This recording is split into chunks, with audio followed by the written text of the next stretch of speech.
ভিডিঅ'টো ৰাতিপুৱা চাহ নাস্তা খোৱাৰ পৰাই আৰম্ভ কৰি দিলোঁ। যেতিয়া চাহৰ প্লেটখন লৈ বহোঁ তেতিয়াই আপোনালোকলৈ বুলি মনত পৰে। বোলো ভিডিঅ' এটা কৰি ৰাখিব লাগিব, শ্বেয়াৰটো আপোনালোকৰ লগত কৰিবই লাগিব। সেইকাৰণেহে এইফালে আজি পাকঘৰটো ঝাৰু মাৰিব লওঁতেই দুটা চুকত ভেকুলী সোমাইছিলে। কিবাকৈ খেদি ওলাই পঠাই দিলোঁ। অলপ সময়ৰ কাৰণে ভয়ো লাগিছিল, কিন্তু এইফালে মই একেবাৰে কামত ব্যস্ত। যেনে তেনে গাটো ধুই আহি ভাতখিনিও খাই ছোৱালী দুজনীক লৈ শুই পৰিছোঁ। আৰু তাই মোৰ লগত এইখিনি সময়ত কি কথা পাতিছিলে সেইটো আপোনালোকক মই পাছে কৰি ক'ম বাৰু। আৰু দেখিছেনে, এই তিনিওটা মানুহ মোৰ লগত যুদ্ধ কৰি আছে, মানে মোৰ পিঠিৰ ওপৰত উঠিছে।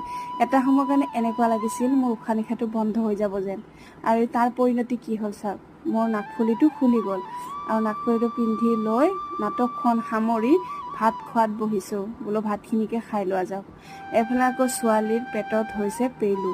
সেইকাৰণে দুইজনীকে মই দিছোঁ 2টা টেবলেট খুৱাই, আৰু মানে 6 মাহ পিছত দিবই লাগে।